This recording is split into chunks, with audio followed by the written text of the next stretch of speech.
Assalamualaikum warahmatullahi wabarakatuh.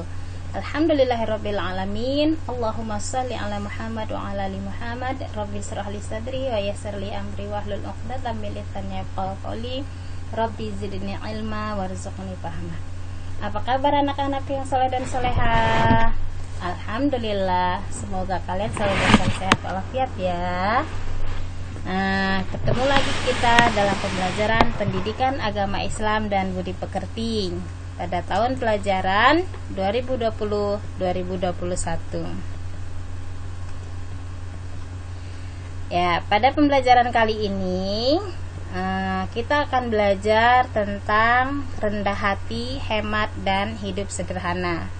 Oke, sebelum dilanjutkan pembelajaran, Miss akan sampaikan kompetensi dasar yang harus kalian kuasai pada pembelajaran kali ini. Yang pertama, kompetensi pengetahuan 3.1 yaitu memahami makna Quran surat Al-Furqan surat yang ke-25 ayat 63 dan Quran surat Al-Isra surat yang ke-17 ayat 27 serta hadis yang terkait. Sedangkan untuk keterampilan yang harus kalian kuasai adalah kalian harus mampu membaca Quran surat Al-Furqan dan Quran surat Al-Isra dengan tartil serta hadis yang terkait. Kemudian keterampilan yang kedua yang harus kalian kuasai adalah menunjukkan hafalan Quran surat Al-Furqan ayat 25, surat Al-Furqan surat ke-25 ayat ke-63 dan Quran surat Al-Isra ayat 27. Nah, pada pelajaran ini kompetensi yang harus kalian kuasai ya. Nanti kalian harus, untuk pengetahuan kalian harus paham makna yang terkandung dalam surat Al-Furqan, surat Al-Isra dan hadis. Nah, untuk keterampilan ini nanti akan Miss ambil penilaiannya, yaitu kalian harus mampu membaca Quran surat Al-Furqan dan Al-Isra dengan baik. Dan kemudian nanti penilaian yang terakhirnya yang harus kalian nanti kuasai adalah menunjukkan hafalan. Jadi nanti kalian setoran hafalannya. Kita masuk ke tujuan pembelajaran. Nah, apa sih tujuan belajar ini?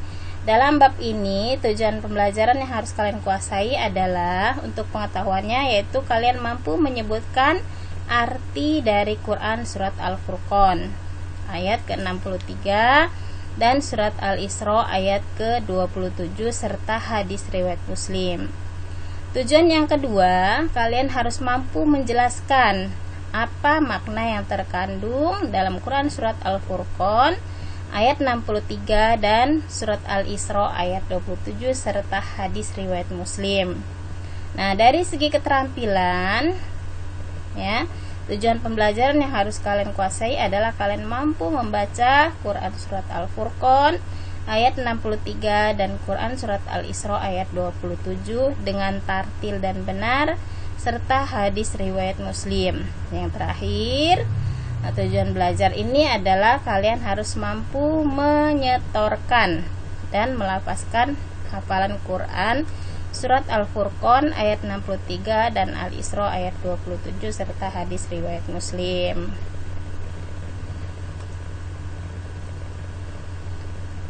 Oke, sekarang kita masuk ke materi pembelajaran. Yang pertama adalah surat Al-Furqan ayat 63. Sebelumnya Miss akan bacakan terlebih dahulu. Perhatikan ya, yang mau buka Al-Qur'an boleh silakan. Yang mau melihat tayangan dari layar HP kalian atau laptop kalian ya silakan. Baik, Miss akan bacakan terlebih dahulu, silakan disimak baik-baik. A'udzu billahi minasy syaithanir rajim. Bismillahirrahmanirrahim. Wa ibadur rahmanil ladzina yamshuna 'alal ardh haunan wa idza khatabahumul jahiluna qalu salama. Artinya Dan hamba-hamba Tuhan yang maha penyayang itu ialah orang-orang yang berjalan di atas bumi dengan rendah hati. Dan apabila orang-orang jahil menyapa mereka, mereka mengucapkan kata-kata yang mengandung keselamatan. Quran Surat Al-Furqan, surat ke-25 ayat 63. Selanjutnya kita akan lihat materi yang kedua, yaitu surat Al-Isra ayat ke-12. Dibacakan terlebih dahulu. A'udzu billahi minasy syaithanir rajim. Innal mubadzirina kanu ikhwanas syayatin. Wa kana asy-syaitanu lirabbihi kafura. Artinya, sesungguhnya pemboros-pemboros itu adalah saudara-saudara setan, dan setan itu adalah sangat ingkar kepada Tuhannya. Selanjutnya adalah hadis riwayat Muslim. Saya akan bacakan terlebih dahulu, silakan diperhatikan hurufnya satu persatu.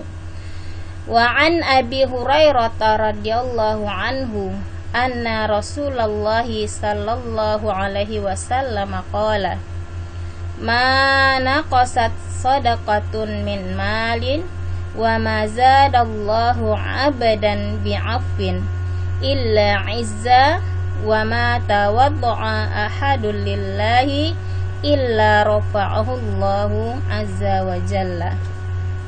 Dari Abu Hurairah radhiyallahu anhu yang berkata bahwa Rasulullah sallallahu alaihi wasallam bersabda, harta tidak akan berkurang karena sedekah.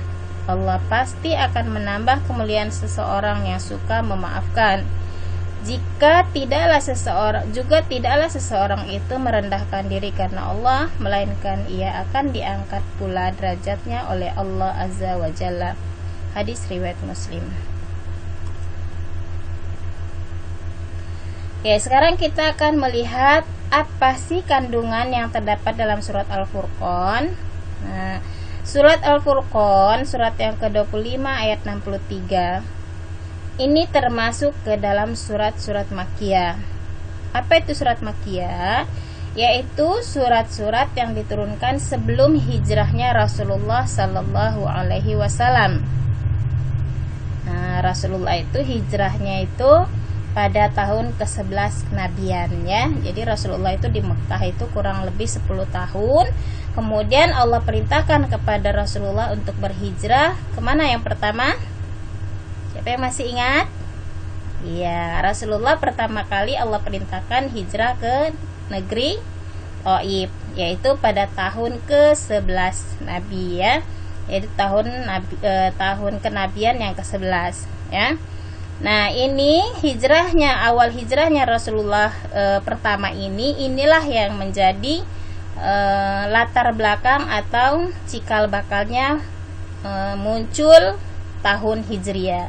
Jadi tahun Hijrah itu diawali dari tahun pertama kali Rasulullah melakukan hijrah ke Thaif. Nah, surat Al-Furqan ini termasuk adalah surat-surat Makkiyah karena turunnya ketika Rasulullah SAW masih berada di kota Mekah. Jadi sebelum beliau hijrah, ayat ini turun, maka ayat ini disebutkan sebagai ayat-ayat Makkiyah.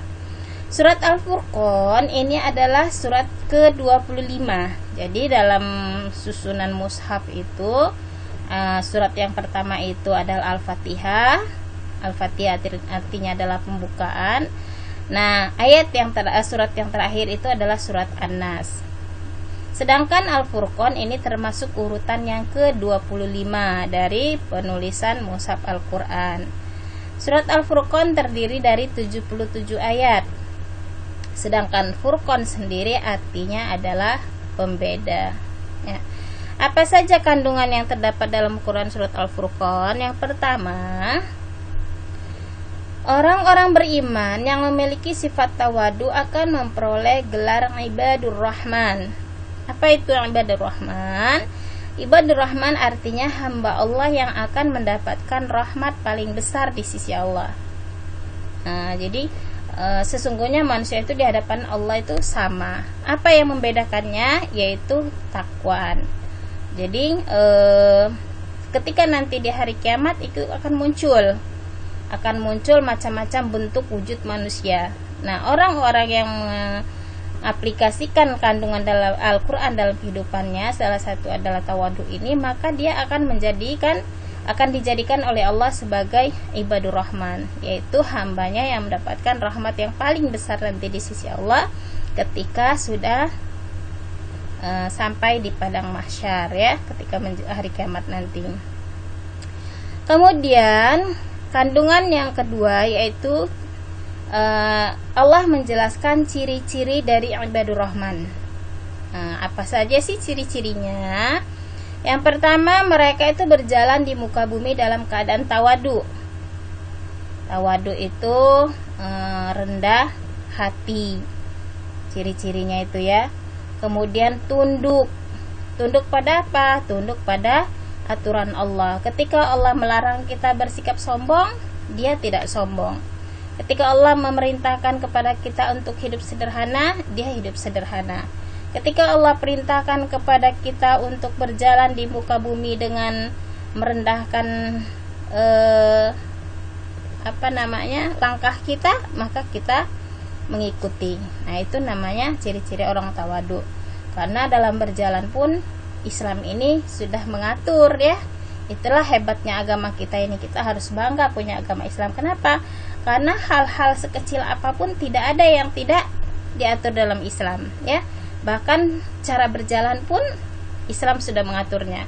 Kata Rasulullah itu, janganlah engkau berjalan terlalu cepat, tergesa-gesa seperti orang yang bodoh, tapi jangan pula terlalu lambat sehingga engkau terlihat seperti orang yang malas, ya. Tuh, subhanallah, kan agama kita itu hebat, semuanya diatur. Kemudian merasa kecil di hadapan Allah. Kenapa? Karena dia menyadari bahwa apa yang dia miliki ini semuanya dari Allah. Apa sih yang harus kita banggakan? Kita lahir ke dunia dibantu, lahir dalam keadaan tidak berpakaian, tidak punya apa-apa, tidak mampu berbuat apa-apa. Nah, ketika sudah mulai besar, kita harus tetap merasa bahwa kita ini kecil di hadapan Allah. Kemudian merasa tidak memiliki apapun di hadapan Allah. Jangan apa yang kita sudah dapatkan di dunia ini, kita harus tetap mengakui bahwa semuanya itu hanyalah milik Allah. Tidak ada yang milik kita. Yang ada di diri kita ini hanyalah titipan. Makanya kalau umat Islam itu kehilangan sesuatu, ada yang harus kita lakukan. Pertama, kita harus beristirja. Apa bacaannya istirja? Ya, siapa yang masih ingat? Iya, jadi kalau kita kehilangan sesuatu, kita ucapkan innalillahi wa inna ilaihi raji'un. Sesungguhnya segala sesuatu berasal dari Allah dan akan kembali kepada Allah. Sehingga ketika kita kehilangan itu, kita tidak terlalu kecewa, kita tidak terlalu merasa kecil hati. Kenapa? Karena semuanya memang milik Allah. Terserah Allah mau ambil kepada kita dengan cara apa. Mungkin kalau harta dengan cara berkurang, atau misalnya keluarga dengan cara kematian. Nah, jadi itu cara Allah ini mengambil kembali apa yang menjadi miliknya. Kemudian tidak merasa sombong, tidak merasa tinggi, tidak merasa besar, tidak merasa paling pintar, ya. Meskipun sebetulnya dalam lingkungan masyarakat atau di mata masyarakat dia orang yang memiliki derajat yang tinggi, ya. Misalnya pejabat, dia tidak merasa orang yang paling berkuasa. Kenapa? Karena dia merasa bahwa itu hanyalah titipan dari Allah, walaupun orang-orang di sekitarnya memandang dia adalah orang yang memiliki kedudukan tinggi, ya. Atau misalnya orang yang kaya, dia tidak merasa sombong. Kenapa? Itu tadi, karena dia merasa bahwa apa yang dia miliki saat ini, entah harta, entah rumah, entah kendaraan, semuanya adalah milik dari Allah Subhanahu wa ta'ala. Selanjutnya kita akan melihat kandungan dari surat Al-Isra. Nah, ini panduan kita dalam bersikap terhadap harta yang kita miliki. Ya, dalam surat Al-Isra, surat Al-Isra ini adalah termasuk ke dalam surat Makkiyah. Tadi sudah menjelaskan apa itu surat Makkiyah ya. Surat Al-Isra adalah surat yang ke-17 dan terdiri dari 111 ayat. Al-Isra artinya memperjalankan di malam hari. Nah, siapa yang masih ingat bacaannya yang sering kita dengar? Nih ya, kisah perjalanan Isra dan Mi'rajnya Rasulullah itu ya. Nah, ini salah satu ayat yang menjelaskan tentang kisah Isra Mi'rajnya Rasulullah.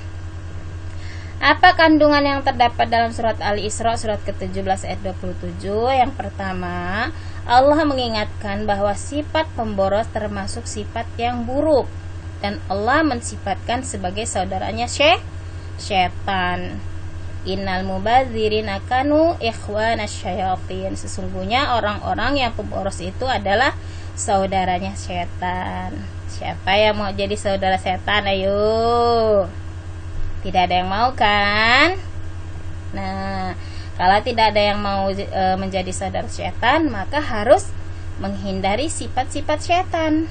Setan itu suka boros, setan itu suka makan dengan tangan kiri, setan itu suka minum dengan tangan kiri, setan itu sombong, setan itu ingkar. Nah, itu adalah sifat-sifat setan semua. Nah, sedangkan setan itu adalah makhluk Allah yang durhaka kepada Allah, dan Allah sudah mengutuk setan itu sampai nanti hari kiamat. Oh, jangan mau ya jadi pengikut setan.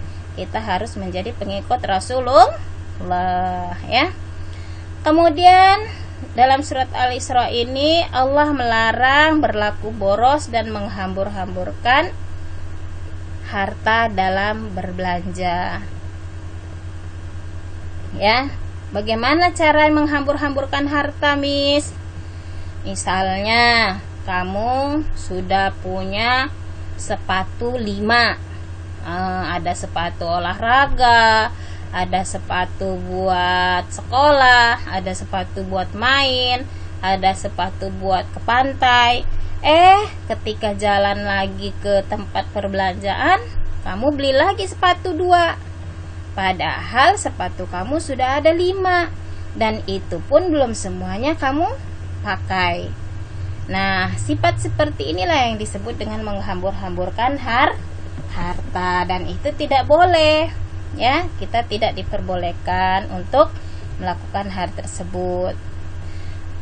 Kemudian kandungan yang ketiga, sifat boros adalah sifat syaitan yang harus ditinggalkan, karena syaitan adalah makhluk yang terkutuk dan selalu ingkar kepada Allah ya. Tadi sudah Miss jelaskan ya kenapa kita harus menghindari perbuatan-perbuatan yang dilakukan oleh syaitan supaya kita tidak menjadi makhluk yang terkutuk seperti syaitan ya.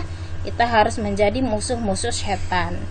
Kemudian yang terakhir, sifat kandungannya yaitu boros. Maknanya adalah membelanjakan harta untuk hal yang tidak bermanfaat. Misalnya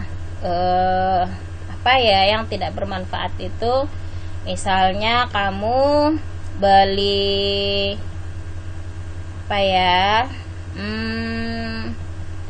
beli sepatu roda misalnya, padahal kamu tidak butuh sepatu roda.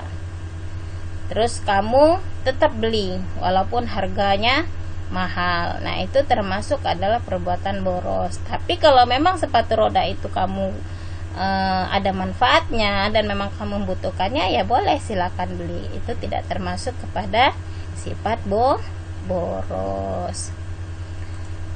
Selanjutnya kita akan lihat kandungan hadisnya. Nah, ini yang pertama, orang yang memiliki sifat tawadu menyadari bahwa semua nikmat yang dimilikinya bersumber dari Allah Subhanahu wa taala, sehingga menjauhkan dirinya dari sifat sombong dan tidak bangga terhadap nikmat dan potensi yang telah dicapainya. Ya, tadi sudah Miss jelaskan ya, bahwa semua yang kita miliki ini adalah titipan dari Allah. Tidak ada yang milik kita. Bahkan diri kita sendiri pun bukan milik kita. Apa buktinya? Buktinya kalau sudah sampai ajalnya, kita tidak mampu menahan ruh kita keluar dari jasad kita, ya kan? Nah, itu membuktikan bahwa semuanya milik Allah, bahkan termasuk diri kita. Bahkan dalam hadis itu dikatakan bahwa hati-hati kita ini juga digenggam oleh Allah. Makanya kita disuruh oleh Rasulullah untuk senantiasa berdoa, ya muqallibal qulub, tsabbit qalbi ala dinik. Ya Allah, tetapkanlah hatiku pada agamamu. Kenapa? Karena hati kita sendiri pun kita tidak mampu mengendalikannya, ya, apalagi yang lain seperti harta. Kemudian kandungannya yang kedua adalah orang yang tawadu akan memiliki sifat rendah hati dan selalu menjaga niat serta amal solehnya agar ikhlas karena Allah Subhanahu wa ta'ala. Jadi ikhlas itu artinya melakukan segala sesuatu dengan berharap pahala dari Allah, bukan berharap dari pujian manusia atau berharap imbalan dari manusia. Tapi Miss, aku udah ikhlas, terus aku dapat hadiah dari mama. Nah, itu berarti hadiah dari keikhlasan. Jadi kalau kita udah ikhlas, Allah pasti akan balas dengan pahala dan rezeki dari mana aja. Ya, yang penting awalnya kita harus niat ikhlas karena Allah dulu. Yang ketiga, Islam menganjurkan manusia untuk hidup hemat dan membenci sifat boros. Kenapa? Yaitu tadi, karena sifat boros termasuk sifat syaitan, ya. Yang selanjutnya, Allah tidak menyukai sifat kikir, yaitu perilaku yang tidak mau mengeluarkan harta untuk kepentingan dirinya, apalagi orang lain. Makanya kan di zikir pagi sore, Rasulullah mengajarkan kepada kita, ya Allah, aku berlindung kepadamu dari sifat kikir dan bakhil. Itu harus sering kita baca setiap hari, ya. Yang selanjutnya, Rasulullah menyukai kehidupan yang sederhana dan menganjurkan kaum muslimin untuk hidup sederhana dan menjauhi dari sifat boros. Nah, itu adalah kandungan yang terdapat dalam hadis riwayat Muslim, ya. Di buku paket kalian itu hadisnya banyak, ya. Hadis riwayat Muslim ada 2, kemudian ada hadis Abu Daud, ada hadis Tirmizi. Tapi pada kesempatan ini Miss berikan penjelasan dari hadis riwayat Muslim. Nanti tugas kalian silakan kalian baca di buku paket kalian, ya. Oke, selanjutnya, nah, kita akan masuk ke bentuk-bentuk sifat tawadu dalam kehidupan sehari-hari. Nah, dalam kehidupan sehari-hari, dalam hidup bermasyarakat, ada beberapa sifat atau perilaku yang harus kita tunjukkan kepada lingkungan kita, di mana perilaku tersebut menunjukkan sifat tawadu kita. Yang pertama, tidak menonjolkan diri. Menonjolkan diri itu baik dengan perkataan maupun dengan perbuatan. Apa contoh menonjolkan diri dalam perkataan? Misalnya ketika ngobrol, ketika berbicara, dia selalu menonjolkan dirinya. Kalau aku mah rumahnya besar, mamah aku bajunya banyak loh. Atau misalnya dia bilang, aku dong kalau pelajaran gak pernah dapat nilai kecil, aku selalu ranking 1. Nah, itu adalah cara menonjolkan diri dengan perkataan. Lalu bagaimana contoh menonjolkan diri dengan perbuatan? Misalnya ketika teman-teman ada kegiatan, disuruh membawa uang, misalnya uang jajannya maksimal bolehnya 200.000. Kalian minta sama mamahnya uang jajannya 700.000. Kemudian kalian tunjukkan kepada teman-teman kalian, kalian bawa uang jajan berapa? 200.000. Aku dong, uang jajan aku 700.000. Aku tuh setiap hari dikasih loh sama mama aku uang jajan itu 700.000. Itu adalah contoh menonjolkan diri dalam bentuk perbuatan. Jadi ditunjukkan, ya, ditunjukkan dengan perbuatannya. Atau misalnya dengan memakai pakaian yang mahal-mahal terus. Kalau yang lainnya misalnya tas sekolahnya harganya 300.000, dia nggak mau. Kalau tasnya tidak yang harga 1 juta, dia tidak mau. Nah, atau ketika yang lainnya misalnya ke sekolah pakai sepeda diantar orang tua, dia tidak mau. Pokoknya saya ke sekolah harus diantar oleh orang tua saya pakai mobil. Kan di rumah banyak mobil, ada 5 misalnya, atau ada 3 setiap hari tuh pakai mobil. Padahal jarak antara rumah ke sekolahnya masih bisa ditempuh dengan pakai sepeda atau pakai motor ya. Nah, itu adalah perilaku yang menonjolkan diri dengan perbuatan. Kemudian melapangkan majlis. Nah, ini kalau orang yang tawadu, rendah hati itu ketika ada suatu perkumpulan, entah itu musyawarah, entah itu pengajian, entah itu kelompok belajar, ketika ada temannya yang baru datang, maka kita memberi kesempatan kepada dia untuk bisa duduk, bergeser. Jangan misalnya ada yang datang, udah tempatnya penuh, nggak mau geser. Nah, itu namanya sombong ya, tidak boleh seperti itu. Padahal kan Allah juga memerintahkan kepada kita untuk berlapang-lapang dalam majlis ya. Surat apa tuh, siapa yang masih ingat? Kelas 7. Surat Al-Mujadalah ayat ke-11 ya. Kemudian bergaul dengan semua kalangan masyarakat tanpa memandang status sosial. Jadi kalau kalian bergaul, mencari teman, jangan pilih-pilih. Jangan hanya mau berteman dengan orang yang kaya saja, dengan orang yang kekurangan kalian tidak mau berteman, atau mau berteman hanya dengan orang-orang yang cantik saja, sedangkan yang biasa-biasa saja kalian tidak mau berteman. Jadi tidak boleh seperti itu ya.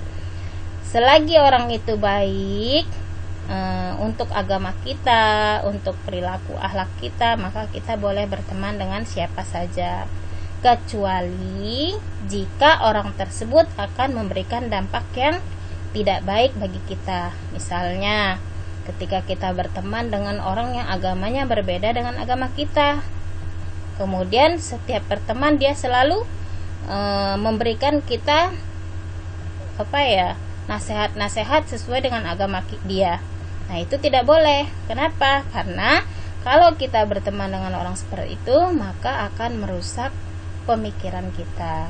Maka kita boleh menjauhi orang yang seperti itu.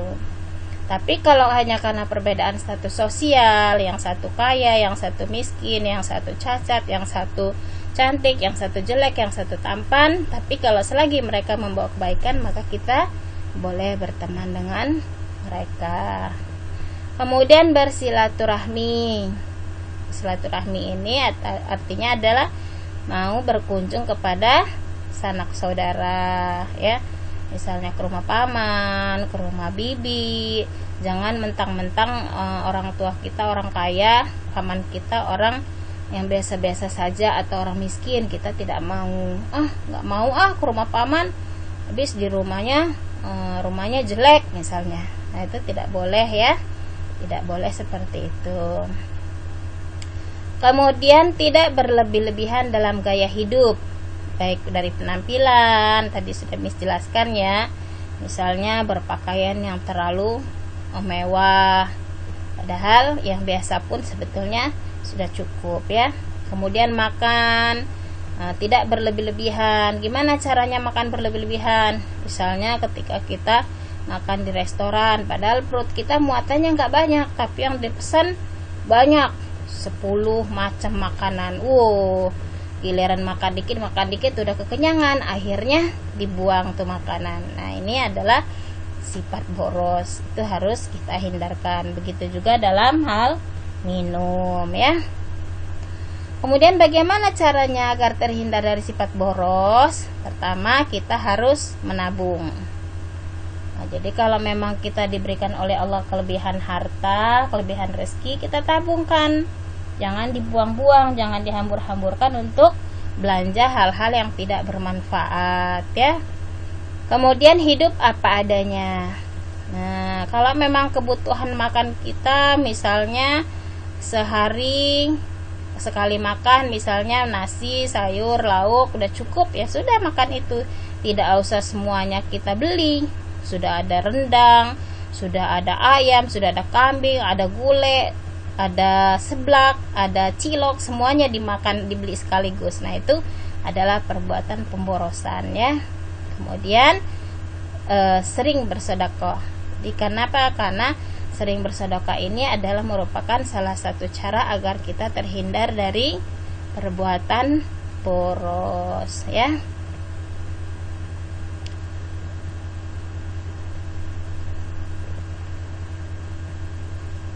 Oke, selanjutnya ya itu materi kita yang terakhir. Sekarang kita sudah selesai sampai kepada kesimpulan ya. Oke, dari apa yang disampaikan tadi tentang surat Al-Furqan ayat 63, surat Al-Isra ayat 72 dan hadis riwayat Muslim, maka dapat kita simpulkan bahwa sifat tawadu adalah sifat mulia yang merupakan ciri ibadur rahman, ciri hamba-hamba yang mendapatkan rahmat dari Allah. Kemudian yang kedua, memiliki sifat tawadu sangat dianjurkan oleh Allah Subhanahu wa ta'ala, sebagaimana yang Allah jelaskan dalam surat Al-Furqan ayat 63 dan surat Al-Isra ayat 72 serta hadis riwayat Muslim dan yang lainnya ya. Hadis-hadis yang lain ada di buku, silakan nanti kalian baca. Kemudian yang ketiga, ciri orang tawadu itu pertama dia tidak sombong. Kemudian tidak hidup berfoya-foya dan tidak merendahkan orang lain yang mungkin derajat sosialnya berada di bawah dia atau mungkin dari sisi penampilannya ada di bawah dia. Kemudian yang terakhir kesimpulannya adalah cara hidup tawadu yaitu dengan cara membelanjakan harta sesuai dengan kebutuhannya. Oke, itu saja pemaparan materi yang disampaikan pada kesempatan hari ini. Insya Allah pekan depan kita akan masuk ke materi keterampilan, yaitu cara membaca surat Al-Furqan dan surat Al-Isra serta hadis riwayat Muslim. Namun sebelum masuk ke pembelajaran pekan depan, Miss berikan tugas untuk kalian membaca terlebih dahulu materi tersebut yang ada di buku kalian ya. Insya Allah nanti kita akan belajar ilmu tajwidnya sehingga kita bisa membaca surat Al-Furqan dan Al-Isra dengan baik dan benar. Itu saja materi yang disampaikan pada kesempatan kali ini. Kita tutup dengan hamdalah. Alhamdulillahirabbil alamin. Doa kafaratul majlis. Subhanaka Allahumma wa bihamdika asyhadu alla ilaha illa anta astaghfiruka wa atubu ilaik. Billahi taufiq wal hidayah. Assalamualaikum warahmatullahi wabarakatuh.